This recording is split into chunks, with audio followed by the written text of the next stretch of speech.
Welcome, everybody, to Coffee and Crime, a podcast with me, Scott. And I'm Therese. And we're partners in crime, if you will. This show used to be the X's. We used to talk about relationships, and then we started talking about crime. And we decided that murder and mayhem was much more interesting than most relationships. So we decided to go all the way in with Coffee and Crime. I hope everybody out there who's joining in brought your cup of coffee, bring your comments, and actually, if you share, whether you're on Facebook, YouTube, or any of the channels, anything that you put in as a comment, we'll be able to see. We'll be able to answer you live on the show. So please put your comments in. Even though we take sometimes a lighthearted look at some of these things, we're not certainly making fun of anybody, any victims or anything, but sometimes there is a lot of ridiculousness going on in the criminal behavior. Sometimes the courts are ridiculous, and sometimes the punishments are ridiculous. But first of all, Therese, how you been? You good? I'm good. How have you been? You know what? I've been good. We've been off for a little while. We had just kept running into issues, but just when I thought, okay, great, we're all set, and then your car died. Did you get your car? You got your car fixed? I got my car back yesterday. Yeah. How bad was it? Bad? Yeah. Oh man. Some rear seal or something. I don't know. I think sometimes they just make shit up, and they don't know what it is either. Well, listen, no, I ended up finding somebody that was like half of the quote I got from a dealership. So finding a good mechanic that you trust is so important, guys. Yeah, but they're like 27 miles away. Geez.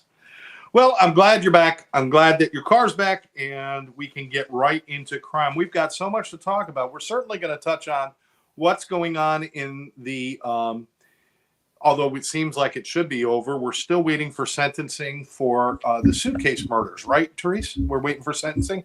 Yeah, we're waiting for sentencing, but that'll be because she has agreed to had that investigation about the mitigating issues.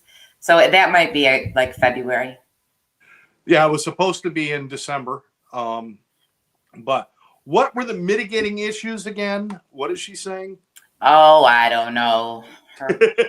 Her alcoholism, her domestic violence. What else? It's a little late for that.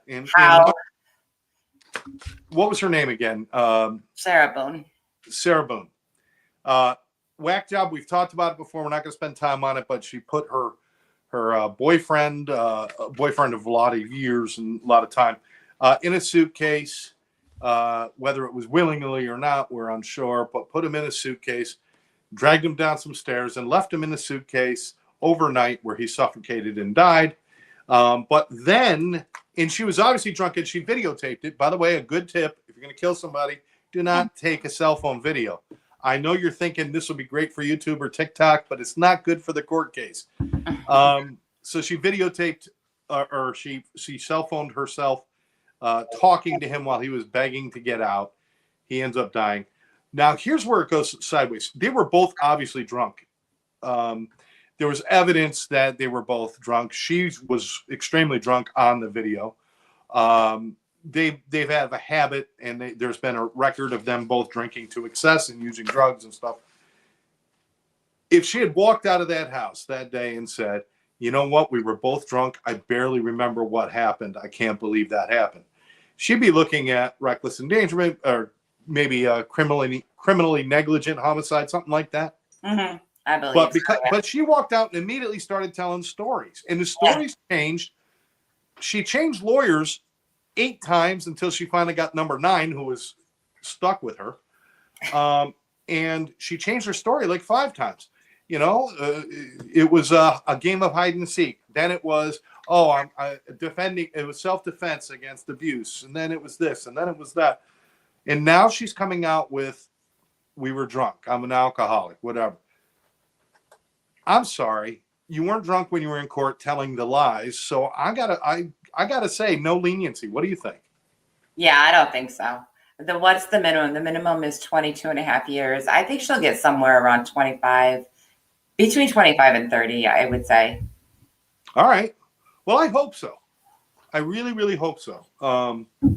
But, if you're going to tell a story, I mean, if you walk out, you do something and you come out and you say, I'm sorry that happened and I did this that's a whole different story than telling 4 or 5 different stories and trying to pull one over on the courts. Yeah. So I think throw the book at her. I guess we'll see. Now she's going to bring up a whole new thing. If I was the judge, I'd say no. You had an opportunity. That's like you cannot get convicted, then go back and say that you were mentally incapacitated or that you were what's the term? Mentally ill. Mentally ill, but they got a term for Insanity. Yeah, insanity. Thank you. An insanity defense. Well, if you don't do it at the beginning, you're not allowed to pull that out when you lose. Well, no, I don't think that's what she's pulling out, but everybody has the opportunity to have an investigation done into their past and what details may have led up to this action, right? Like Lori Vallow refused to cooperate. I think Chad Deba refused to cooperate, but she's willing to cooperate. Now, I guess she had parents that died when she was young, and she's been alone since she was 20 or something like that. So there's going to be this whole big sob story, but I really don't think it's going to make an impression on the judge very much because he's the one that's going to decide on how long, right? Listen, trauma from your childhood, it's hard to link that to locking somebody in a piece of Samsonite and pushing him down the stairs and laughing while he dies. I'm sorry. It just, yeah. I just don't see it. I'm probably being a little too harsh, but like I said, if she had told a story, then backed away from it and says, you know what, I was just a mess, fine. But she told 4 or 5 different stories with all these different people. At that point, she was, now she wants to take responsibility after she's found guilty. Sorry, no deal. Oh, I don't think she'll ever take responsibility. Yeah. No, I don't. No, I mean, she wants to shift the responsibility to oh, yeah. She always. Instead of taking, yeah. Oh, it's always somebody else's fault, of course. Yes. Yes. So we'll keep you apprised. Again, supposed to be sentenced somewhere around December 6th, but I don't think that's going to happen. Yeah, I don't think so either. I think it's going to be this whole investigation thing is going to go on. We'll see what happens. But at this point, she has been convicted. And no matter what happens, she will be facing time. It's probably now trying to figure out the degree of time that she's going to have to face. Mm. Where are we at with Lori Vallow? Now, I hear some interesting things coming from out there. It's kind of at a standstill. She didn't show up at her last hearing. She had said she wanted to represent herself, but then I think that she also has now a public defender. Okay. And now because they're trying to figure out if she's competent to stand trial and be pro se, but now she's refusing to cooperate with the therapist to decide if she's competent or not. So they can't rule on that hearing because she's not cooperating. Now, she's already been convicted of 2 murders and a conspiracy to commit murder. So essentially 3 murder charges, found guilty, sentenced to life after life after life sentence. Now she's in Arizona and she's answering for 2 other crimes: an attempted murder on her nephew or niece's husband, and the set-up death of her estranged husband, where they made it seem, her and her brother made it seem like self-defense killed her husband. She's facing these charges. Now, I heard something or read something, or maybe you told me that she refused to go to court one day. Yeah. She's in custody. She's in jail. How do you say no? If you're in jail and they say it's time to go to the electric chair and you could just say, no, I don't want to go. Well, I don't think the electric chair, but I think court, yes, you can refuse. Really? Yeah. I mean, you can refuse. That one guy, Stefan Stearns, he didn't show up for like 3 or 4 court hearings. Finally, he showed up in court. Yeah, you don't have to go. Sarah Boone refused a couple of times also. If you're not going to do what they tell you to do, what's the point of being in jail? Well, I mean, if you get to go to jail and just work out all day, get 3 hots and a cot and just kind of chill, sign me up. Well, it's an easy life. But he's got to answer for his stuff. You got to bring. She can't say no. It makes no sense to me. I think she's just stalling because the hearing was to, she's not cooperating with the people that are supposed to decide if she's competent or not. So it's kind of like your hands are tied. I mean, she could have gone there, but what's he going to do? He's going to say, we can't make a decision because you're not cooperating. Yeah, really. Hey, Laura's on with us. Hi, Laura. Thanks for joining us. Awesome. Yeah.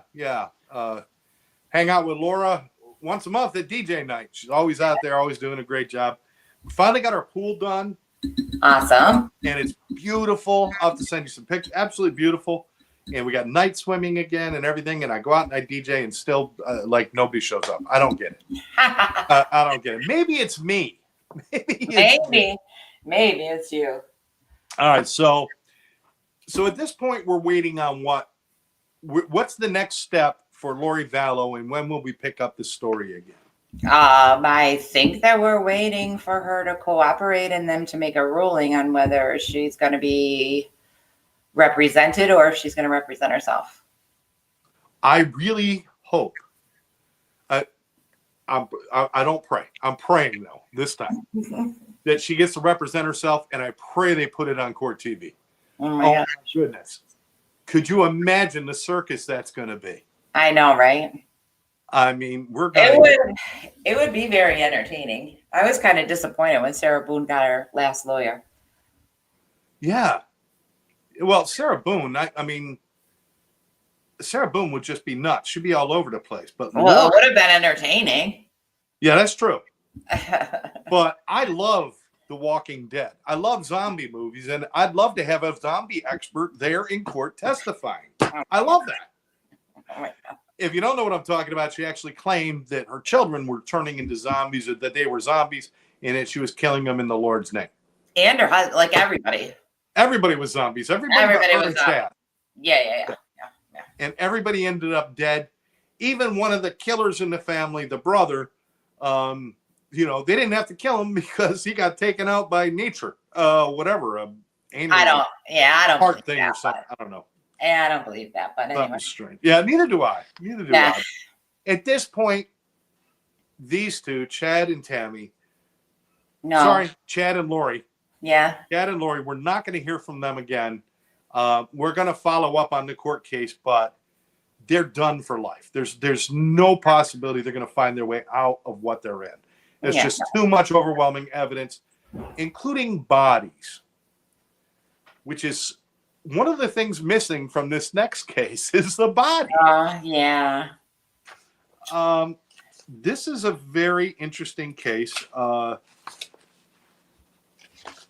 As soon as I find the name, there we go. Suzanne. Yeah. Excuse me. I don't want to get her mad because there's a possibility she's still alive. Suzanne Simpson disappeared. I guess, when was this? This was October 6th. October 6th. And this is in Texas. Is it Texas? Okay. I think it's Texas. Yeah, I think you're right. I'm looking at the name, Almost Park. OLMOS, Almost Park. Is where they're from, Texas. But she disappeared back on October 6th. There has been no discovery of a body other than there's been a discovery of a lot of circumstantial evidence. Mm-hmm. And they've already arrested and charged. Mm-hmm. I could see I don't see charging. This is pretty quick. Yeah. They generally don't move this fast, do they? No, they must. No, but they have some eyewitnesses to certain things. They have one of the smaller children's, testimony, even though they weren't in court, but they talked to the little girl and she spoke with the police and told them what she saw. Yeah. It's just amazing. Husband, I believe the husband was one who reported her missing. I'm trying. I think he did, but I think that he waited until her coworkers were questioning. I believe he waited until they started questioning. Okay. Well, that couldn't have been very long. No, it wasn't very long. It was like the next day. Okay. Well, I want you to think, you and I are adults. We've been in different relationships and stuff. Have you ever had somebody go somewhere and just not tell you where they're going for more than 10 or 12 hours? I mean, no. Oh, okay. Maybe maybe it's just me, people. People leave me and they don't tell me where they're going. I'm just saying, as if you're having a fight, if there's issues with the marriage, I can see reasonably somebody taking off for a day or two and just not telling somebody where they're going. I can see that as happening. So that's why it's like, I don't think it's really super suspicious to wait till the next day to call somebody. No. If you're innocent, you just kind of like, all right, I'm going to bed. She didn't come home the next morning. All right, let me make a few calls. Oh, her work called. Now I better call somebody. I could see that as being reasonable. Can't you? Yeah, but I think I can see that as being reasonable, but I think that other people had red flags, and then that's why they were questioning so early, because they were having a very public fight at a very fancy party for one of their friends at some fancy, like, what do you call those things that the rich people join? Country club. A country club. Okay. Yeah, type thing. Then there was the account from the little girl, the things that she saw. She did call her mother somewhere around 9 p.m. and told her that he had hurt her and that her arm and her neck were hurting. And so there was that. So there's these things leading up to it. And then their 20-year-old daughter went out on her Instagram and just said, my father killed her in a domestic violence, blah, blah, blah. And she is not backing her father. She is calling him a murderer. Well, yeah. I mean, if she took it to social media, that's serious shit there. Really, that's real stuff. But, again, usually we'll say, oh, this person went out jogging and then they didn't come back, or there's some sort of story that we can kind of follow. There really isn't on this one. There's a lot of, we saw them arguing here. We saw this. We saw him with her here. But there's no like real, this is the last time anybody saw her kind of story, is there? Well, yeah, the neighbor saw them outside fighting. But they saw them outside fighting. But it's not like there's usually a story. The husband will give a story. I'm not saying it's always a husband, because you women kill just as much people as we do. Let me tell you. Not quite as much, but yes, occasionally. Oh, yeah, but as guys, we know we deserve it most of the time. So it's all cool in the gang. But usually there's a story. The husband will say, "Well, listen, she went out for a bike ride. She didn't come back, or we were both drinking. I fell asleep. I didn't realize she left the house." There was something. He really didn't give any kind of explanation that I'm aware of. I know he took off to a ranch that they're very wealthy. She was in luxury real estate and he owned his own company or something. So they're very wealthy. No, he actually asked his friend to hide a gun. He took off to a ranch that is either owned by his family or him himself. And he didn't speak. He didn't speak to anybody. He wouldn't talk to the police. The police arrested him and he still hasn't spoken. I don't think he's given an interview at all. So this is Brad Simpson, her husband. I don't have how long they were together, but he's 53, she's 51. So I don't know. I mean, I think it's like over 20 years, something like 28 years or something. Yeah. A long time. What the hell they have to be unhappy about? I don't know. They got money. They belong to a country club. They're going to ritzy parties. They've got friends. What the hell are they looking for? Yeah. You never know. Has there been?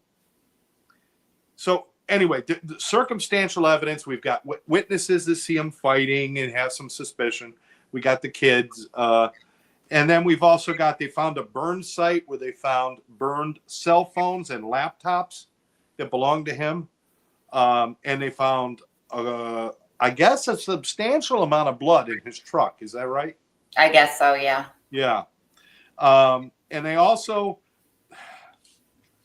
picked him up or looked at videos from around town. That's what they do, is when they suspect the guy, the first thing they do is, let's check the videos around town, see where he went and what he did. And at one point they found him with his truck loaded up with trash bags, trash can, heavy duty trash can, ice chest, large bulky item wrapped in blue tarp and held down with a firewood rack. And then they caught him going to Home Depot to buy cement, for cash. after he dropped the 5-year-old off at school. Well, yeah, you could. They have a little one. Well, yeah, but I mean that makes sense. How are you going to hide a body and take care of a 5-year-old at the same time? He gets in the way. It's just a pain. Oh my gosh.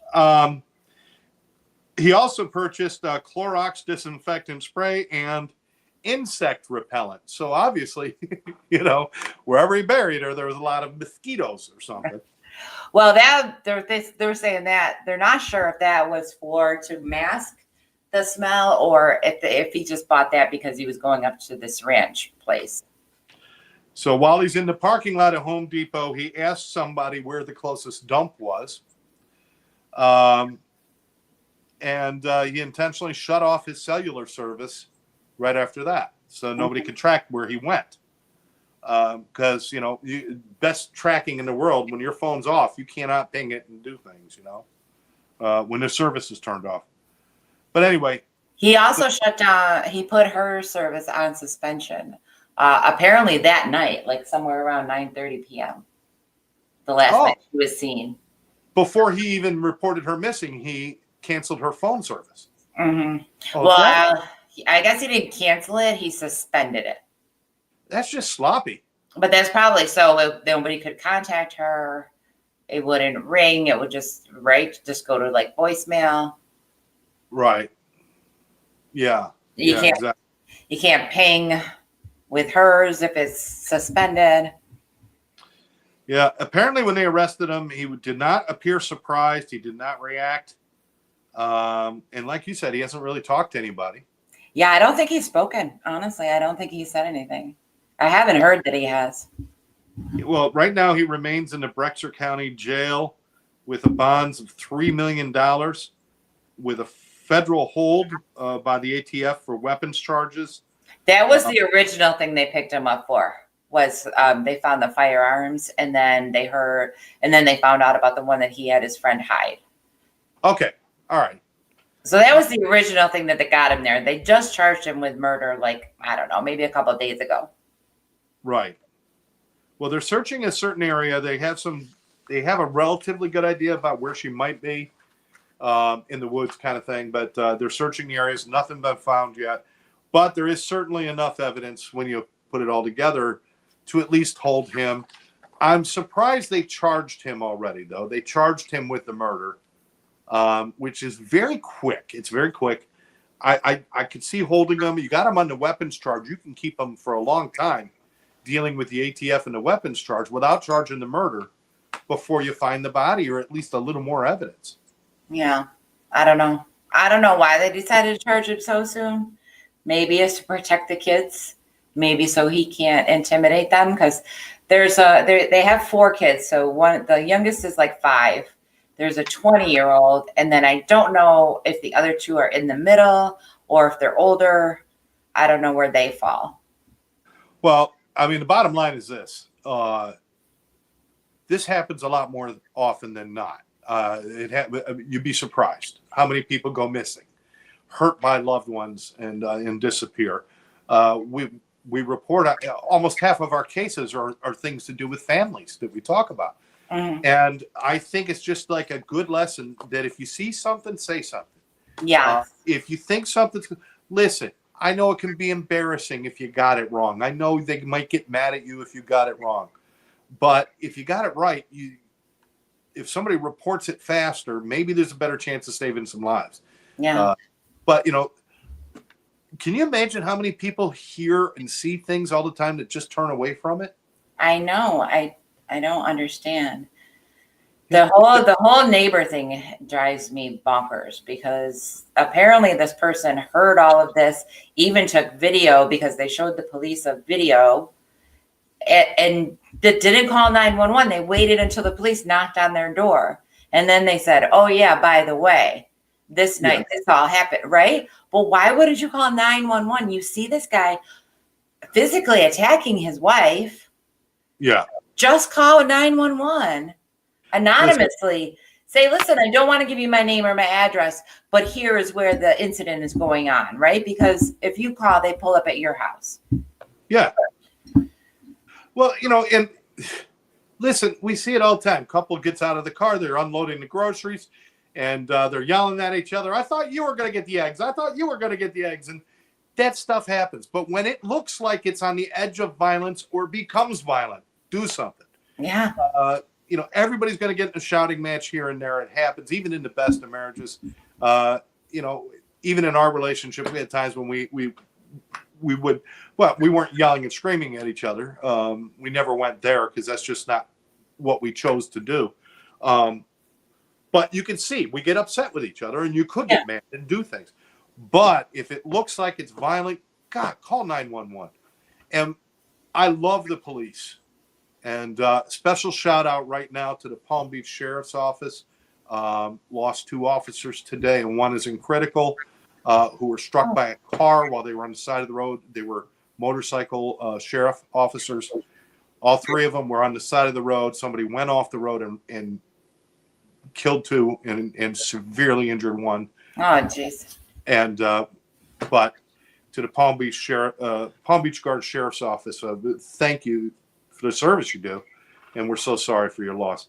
But and I'm not going to load more on the police. I say that because I love working with the police. I do a lot of work with them, but they got to take these things a little bit more seriously sometimes. I think sometimes you just want to brush it off as, okay, it's no big deal. Look into it a little bit. Even an extra half hour to look into something might save somebody's life. Would you agree with that? Yeah. I would agree with that. And apparently these Texas police, they acted pretty quickly. Yeah. Well, they had the calls before, though, that they didn't think were a big deal, right? Or I don't think so. Oh, okay. All right. No, I don't think so. I mean, I think that the family and maybe some friends kind of knew things were going on here and there, and I don't think it was a big abusive relationship for 20 years. No, I mean, he was in financial difficulty, they found out, apparently. Financial difficulty? Yeah. Him with his business and stuff. Yeah, it's usually the guy who screws that stuff up. Yeah, but I mean, why does your wife have to pay for your debt with her life? I mean, own up to it. Put some big boy pants on. Figure your shit out. File for bankruptcy. Do what you got to do. Listen, people do not get away with this shit. I know you're thinking this is an easy way out. I kill her, I get the insurance, and I'm going to be fine. This almost never works out. It almost never works. The only thing you're going to do is you're going to put yourself in jail. You want to do that? Just go get yourself locked up for something else. Don't kill. But I know. One last thing that we want to add. So if you want to know more about this is Suzanne Simpson. It's a case in Texas. She's gone missing, and husband charged with murder and some weapons charges and some other things, but charged with murder without a body, just a lot of circumstantial evidence. But there is obviously, there's no way of knowing how she was killed, where she was killed. They're still looking. But one more piece to this that is the strangest piece of all is what she told her banker, her personal banker, Susan Simpson. She confided in her personal banker to look for her in a lake if she ever went missing. I know, weird, right? What are we on the Psychic Friends Network now? She's near water. But I mean, if she said that, she must have been worried about something. There must have been some things going on under the surface that she sensed she was in danger or something. Yeah, and at first, I think you and I were talking. We started this conversation off camera before we started, and I'm like, "Why the hell would you tell your banker?" But now that I'm looking at this, the word "personal banker" it's not a banker; it's a personal banker. So, and you said she's a successful businesswoman. They had money. Mm-hmm. So sometimes these people become your best confidants. So they're helping you with your money. You trust them with all of that. So I could see where maybe that might be somebody you confide in. Mm-hmm. It's not like she just got scared, ran down to the Bank of America and told the teller, somebody's trying to kill me, you know? Right. So we'll keep an eye on this. Obviously, there are hot and heavy right now. This report was within the last 2 days of them digging and looking and sniffing and trying to find the body. So hopefully we will find some resolve to this pretty quickly.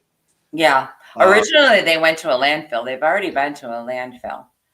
The one that the person at Home Depot had told him, but they didn't find anything there. Okay. All but right. That's gotta be awful. Have to search through a landfill. It's just, yeah. I mean, forget looking for the body, just digging through a landfill. Yeah, I know. Terrible. Be warm. All right, we need to lighten the mood a little bit, so I'm going to lighten the mood really quickly with the story of. Let me get this guy's name right. His name is Lincoln. That was his first. Is that his first or his Timothy Lincoln? There we go. Timothy Lincoln. Used to work at Ulta Beauty. Oh, okay. Okay, and this is oh my God, is this in Florida? Yeah, probably. Yes, Lee County. This is in Florida. Thanks a lot, brother. You're not helping us. I was hoping to go through the day without one Florida story, but gotta have it. Timothy Lee had called and threatened to blow up the Ulta that he used to work at. Oh, so no. Now he's in jail. They arrested him for making terroristic threats. Ulta has now banned him for life. Oh, you think? Now, the reason I bring up this story is because you have to see what this gentleman looks like. Oh, geez. Is that like tattoos? Those are tattoos. What's on his neck? That's a blue beard. Oh, that's a blue beard. Oh, pretty. He worked at Ulta? I was just going to say. Really? If I worked at a beauty supply store and came out looking like this, I might blow it up too. Oh my goodness. I'm saying. I saw this story, then I saw the picture. I'm like, there is no way. But now I understand. Did he get fired? Is that why he was mad at Ulta? All it says is a former employee threatened to blow it up. Ulta evacuated all the customers and employees from the store, and they did all that stuff. Where's Wayne County? Lee County. Oh, Lee County. That's up north, right? It's north, and it's on the other side, not far from Tampa area. So like past Tommy. Yeah, I think so. Oh, okay. I think so, but yeah, because your brother's just near Tampa, just north of Tampa, or northwest or northeast of Tampa. I don't know. He's around there. But yeah, I just thought you'd get a kick out of that. That guy. That's the guy who's going to blow up a beauty supply store. Oh my gosh. I just don't see it. That's crazy. All right. What would you like to talk about next? Which story would you like to talk about next? Sebastian Rogers. Okay. And this is an unfortunate one, a sad one. Mm-hmm. Although it has not been resolved in any way, shape, or form yet, because what we're talking about is a 15-year-old autistic boy who was somewhat functional. Okay. I think that's pretty high functioning. Actually. He was high functioning. Yeah. But certainly had a problem. And people who are autistic, high functioning could have, with stressors, they could become worse, and they can retreat within themselves. They can have a hard time understanding basic concepts of finding their way home, doing things like there's a lot of things that go with that. Mm-hmm. But there's other times when they could be almost like perfectly okay. Mm-hmm. So, but this kid was apparently high functioning autism. And he disappeared from his home on February 25th. Mm-hmm. So, I mean, good Lord, we're talking about 9.5 months now. Yeah. And there was absolutely, apparently, tell me if I'm wrong, Therese, but there's really no clues as to what happened to him or where he went. No. It's like he disappeared. His mother claims, now this is where I get a little annoyed with all of the timelines and stuff that they put out, because everyone's going off of what the mother says. But if the mother did something to this kid, how can we trust her timeline and what she says? The last time he was actually seen was at dinner by anybody besides his mother. By any reports besides his mother was that they went for pizza or something that day at like 6 p.m., something like that. Now, she claims that he went to bed around 10. She heard him making noise. She told him to quiet down and go to sleep. She went to bed at like midnight, and when she got up at 6 a.m., he had walked out of the house barefoot because his shoes are there. Yeah. Did any indication of what he was wearing when he left? Did he get dressed? No, I don't know. I don't know about that. I'm assuming he was probably in like, something he would wear to bed. Maybe like sweatpants and a t-shirt type thing, right? He's a teenage kid. But apparently he's barefoot. There's been nothing, obviously no financial transactions. But he's 15. So how is a 15-year-old who's barefoot going to survive for 9 months? He can't have a job. He doesn't have a license. How is he going to get food? Where has he been sheltering? Like, it doesn't make any sense at all. Wow. Yeah, it doesn't really make any sense. I mean, and the investigation is all over the place. This is in Tennessee, where he walked off. Yeah, it's in Tennessee. But the investigation is taking them to places like Oregon, the Canadian border, New York. It's all over. And, Dog, the bounty hunter, Dwayne Dog Chapman, he and his team are on the case. Dog is not active every day. I've worked with him for several years on different things, and glad to call him a friend. But I reached out to him to try to get some sort of quote or report on what's going on. He has not yet gotten back to me. Hopefully he'll get back to me. And if I do, I could send out an update to everybody or add it in comments if he gives us an update. But but he's out there chasing it down. Apparently there's some sort of friction because he did a fundraiser to raise money to help with the search. And then there's people that are getting upset with him. They think he's making money. There's a lot of different things going on. You know what? To hell with that. I don't care. I don't care if Jack the frickin' Ripper just shows up and says, I can help find the kid. Let him help and then worry about the other shit later. Find the kid. Just find the kid. I'm just saying 9 months. 9 months, I mean, walking out of the house barefoot, 9 months goes by. I'm not feeling good. I would love to say that, hey, they're going to find this kid. He's going to be fine. This is a tough one, Therese. I just don't. And with no real evidence, although they're saying there's new leads coming into the Tennessee Bureau of Investigations, but nothing credible, nothing that if it was really credible, we would be hearing something about it right now. And we're not. Yeah, I don't know. It is like he fell off the face of the earth. There is no information at all. And I don't know if they have more information and they're not saying anything, or if there's really no leads. I mean, I would look at the mom and the stepdad. I mean, Laura was right with you on that one. Thanks, Laura. Yeah, I mean, that's what I've always said. Look right at the home, because we're taking this mom's word for it. There are some reports that the stepdad was not very nice to him. They were very controlling. They wouldn't let him do things like a phone, social media. So the kid doesn't even have a phone. But he was able to do some of that stuff at his dad's house. But his dad has been very active in trying to find him. His dad has been outspoken. He's been very active. The mom and the stepdad did like 2 interviews. And then she moved away from the home to follow her husband to his new job. Like, you're 15-year-old. Are you freaking kidding me? No. Shortly after, too.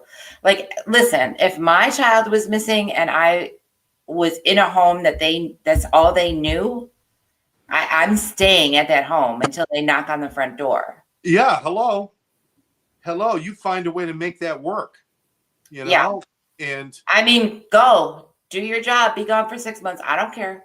Stay in there until my son is found. Has that house been turned upside down? Have they been seriously investigated? Because I'm not hearing a whole lot of, they're still under suspicion. I'm not hearing any of that. But to me, this story just it doesn't jive together. If it doesn't shake, it ain't Jello, Even the most recent quote or statement from the local police is they are saying that there are no signs of foul play. Like, how 9 months later can you say that there's no signs of foul play when this kid has not been heard from? He walked out of, even if it's not the mom and the stepdad, something has happened to this kid. There is definitely foul play here somewhere, whether it's a stranger, whether he was meeting up with somebody that he may have met on one of his gaming sites. If he was sex trafficked, something happened to this kid. I know. We just talked about 20 minutes ago. We were talking about a guy who's in jail for murdering his wife, and there's no body. And, this kid disappeared under the strangest circumstances. I don't care. High functioning means that he probably would not walk out of the house barefoot. He probably would not just walk away in the middle of the night with no place to go. I wouldn't think so. It's, there would be, maybe a chance of acting out or doing something, but that kind of behavior just doesn't make sense. The story doesn't make sense. And now this after behavior of moving away and just in not being so active like I feel bad. Yeah. I feel bad. It's not a good case. Laura, actually, we were talking about this case a couple of days ago. She's really into this case and paying attention to it. Stepdad's family is very connected to the town. Stepdad knows the cops. So one of the suspects is connected. That's never a good sign. Never a good sign. No, that's never a good sign. So let's have Dog find out what happened. I wish that he would confront that dude. Well, Dog's specialty is in finding people. He's not a detective to solve the crime. He's the guy to go to find out where it happened and where they are. Right, but he said on court TV that there's a law that he can arrest somebody as a citizen of the United States. That's true. He said that. That's true. You can place somebody under citizen's arrest. You have to call the police to actually put him in handcuffs and stuff. Yeah, exactly. I say go find the stepdad and confront him and see what he has to say when somebody's in his face. Yeah, Dog doesn't carry a gun, but that taser works like a son of a gun. Go to it, Dog. Go get him. I'm hoping we'll sit and have lunch one day and you'll tell me about how it all went down, or maybe we could have Dog on the show to tell us about this kind of case and other cases like that. Yeah, that'd be fun. Tell us a little something about it when he gets time to settle down. It seems like he's on the run so much with going after these people. I just, there's nothing in this story, and I think I probably just grabbed the wrong story to really talk about, the parents and what's going on with them. How is the dad not just like screaming at the top of his lungs to investigate? Does he suspect that they did something to him, or do you not know that? No, I think that he does. Yes. He's a little careful about saying things like that, but you can kind of tell from the way he chooses his words very carefully that he does suspect that something happened at the home that he doesn't understand. He's like, my son never walked out of my house because they had like 50-50 custody. He's like, he's never walked out in the middle of the night of my house. Things like that. But his dad is very outspoken. He has been he hired a private investigator. He's the one that spoke with Dog and got Dog to kind of look into it. He's the one that's been trying, but he's also been getting a lot of backlash. People have been saying that he did something to him and that he's at fault, and like a lot of social media attacks, but he doesn't care. I mean, he's still out there. Yeah, I want to encourage people to, if you read something about these kind of crimes, about these kind of investigations and these kind of activities, if you read something, then read something else to back it up. Don't believe one source ever. If you see it on TikTok, that's not news. That's not the truth. Are you sure? It might be the truth, but you need to back it up. One of the reasons that we have so much access to information, but the problem is people only start with one. Oh, I only listen to this one person at the news. I only listen to this one source. You're not getting their full story. You got to search around a little bit, sift through it. Like Therese was saying, there's people putting stuff out there on social media, and that's just can be really dangerous. So don't fall into that trap. Let's focus on the victims and stop focusing on our sensationalism. Let's find this kid. I really hope there's a way they can, but I'm feeling so bad. Yeah, it's sad. The sad case. And I mean, this kind of like rips at me like the John Benet Ramsey case, where this little girl dies, and there's just it was somebody in the family, but there's no way to do it. Right. None of the stories made sense. It's like the boogeyman did not come through the window and do this and do that. Where did they end up finding her body? In their basement. In their basement. Mm-hmm.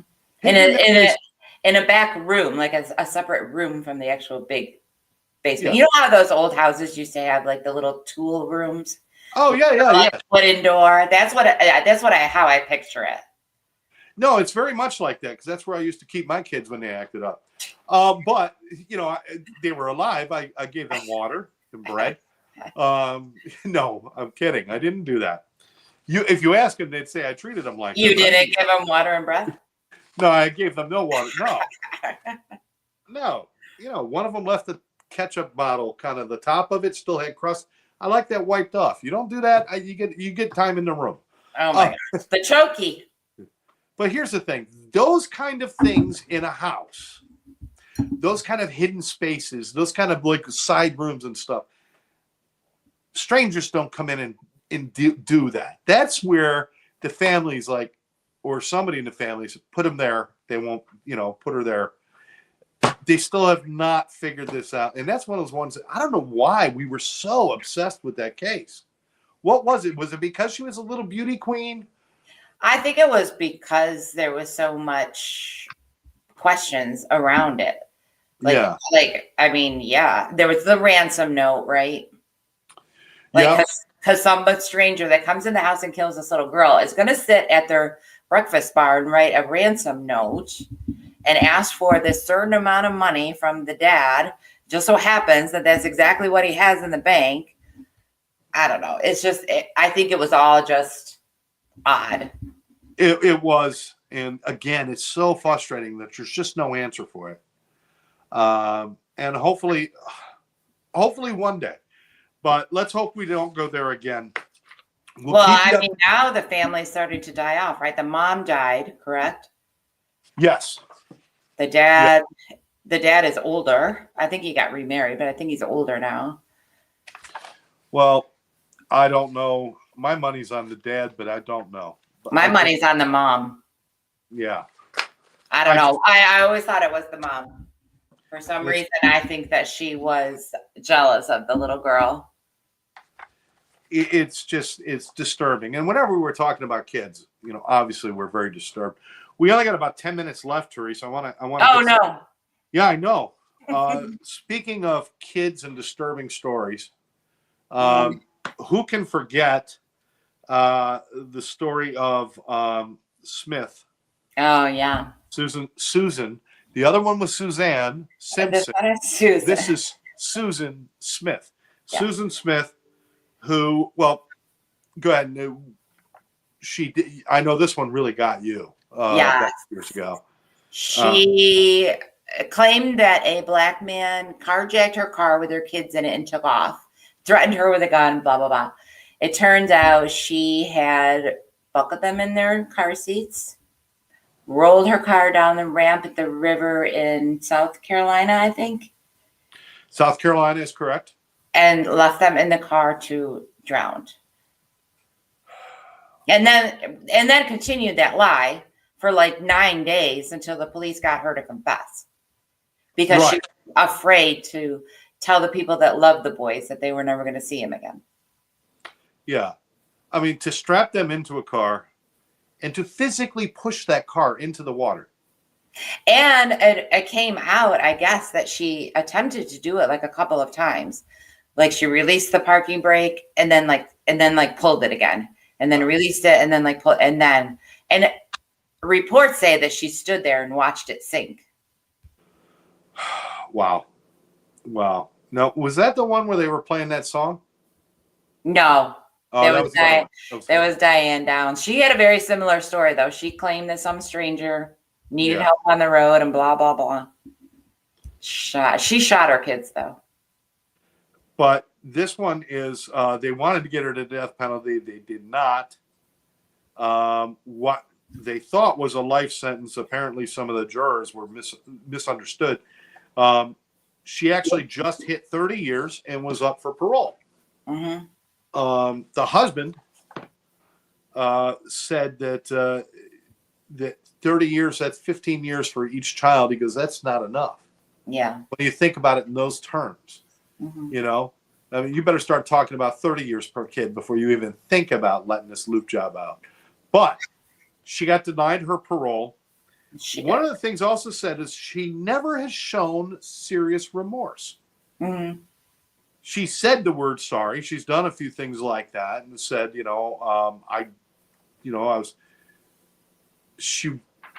wanted, I don't know what she wanted to get out of it, but she never has shown real remorse. She is cold.